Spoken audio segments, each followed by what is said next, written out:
Good evening and welcome to News Channel 8. I'm Jerome Aegean and these are the top stories we have for you tonight. Embezzlement and counterfeiters run rampant in the VI, an update on your property tax in the territory, and a message from DVSAC. These stories and more are up next on News Channel 8.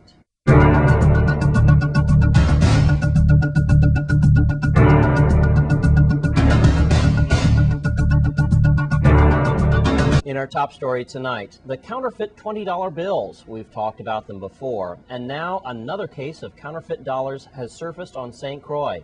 Earlier this week, an estate Campo Rico, as an employee at Amigos gas station, encounters another suspect trying to pay for items with counterfeit $20 bills. Melody Rain, Police Department, fills us in. Police on St. Croix arrested Carlos Figueroa, 21, Pedro Parija, 20, and Juan Elizara, 19, and charged them with possession of counterfeit money and passing counterfeit money.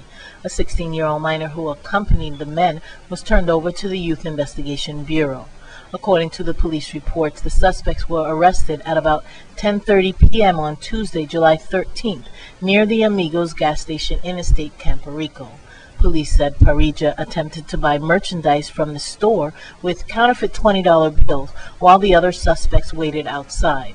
When police arrived on the scene, the suspects tried to leave the area but were detained. Officers confiscated a bag containing several counterfeit bills from the suspects.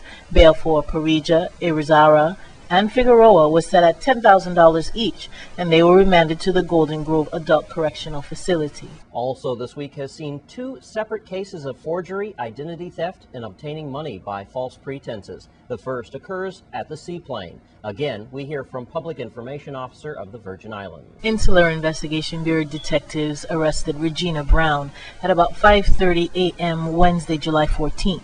Brown, a 24-year-old female living in estate Work and Rest, was arrested for forgery, grand larceny, and embezzlement.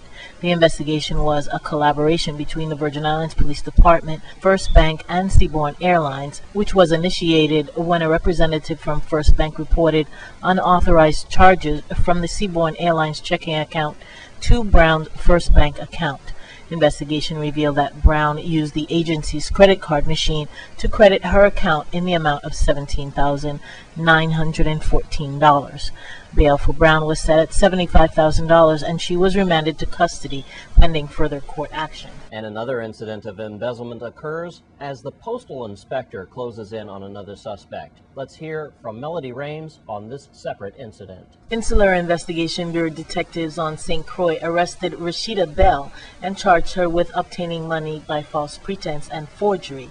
Assisting in the investigation was U.S. Postal Inspector Steve Stibbin. Bell, a 21-year-old female from Scion Farm in St. Croix, was arrested at about 6:10 a.m. on Wednesday, July 14th, based on a warrant signed by Magistrate Miguel A. Camacho. The investigation was initiated when a TWIC customer reported that her credit card contained unauthorized charges totaling $3,139.69, and items that she did not purchase were mailed to a postal box in St. Croix. The postal inspector investigated the matter and identified the person who received the package. Further information revealed that an employee working in the TWIC office was stealing postal money orders and cashing them. Police said Bell was assisted by Adela Berry, who was previously arrested on Thursday, May 20th for embezzlement by employee, embezzlement by fiduciaries, forgery, obtaining money by false pretense, grand larceny, and identity theft. Bail for Bell was set at $35,000, and she was remanded to the Golden Grove Detention Facility. Thanks, Melody Rames, Public Information Officer of the Virgin Islands Police Department.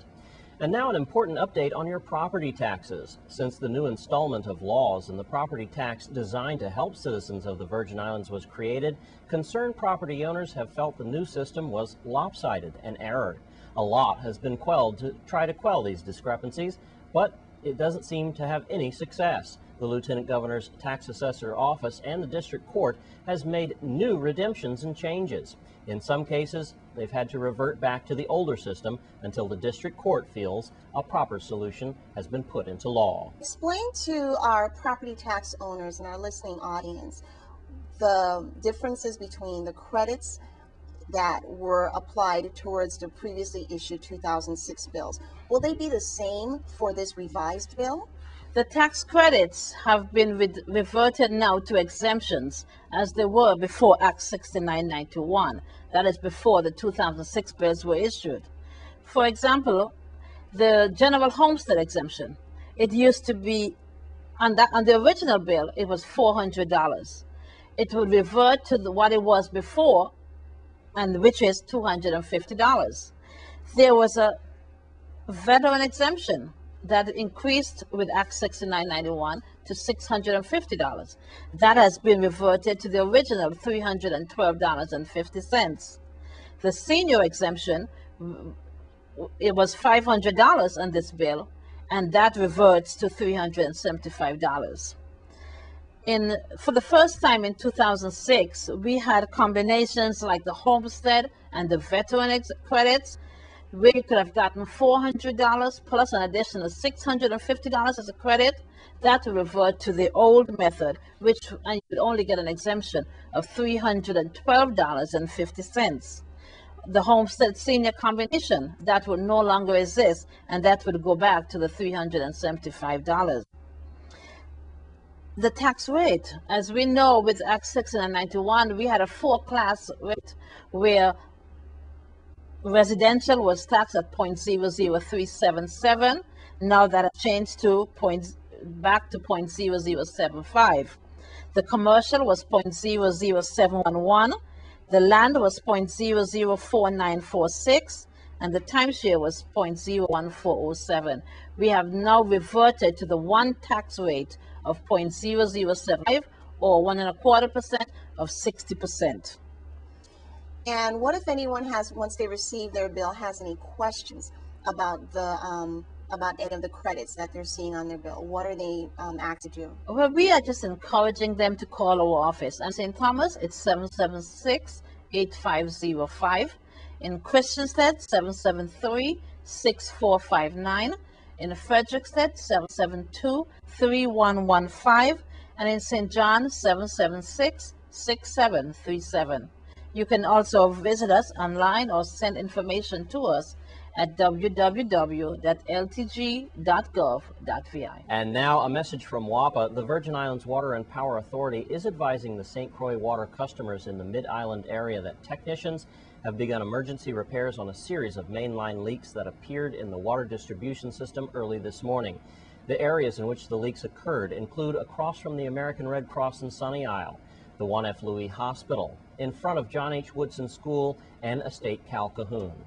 Motorists in all the affected areas are urged to obey all traffic directions, and reports of other leaks can be made to the Water Department at 773-7795 and 773-3775, or to WAPA's customer service representatives at 773-2250, extension 4064. WAPA apologizes for any inconveniences that it may occur as a result of the repairs and is making every effort to complete the work as soon as possible.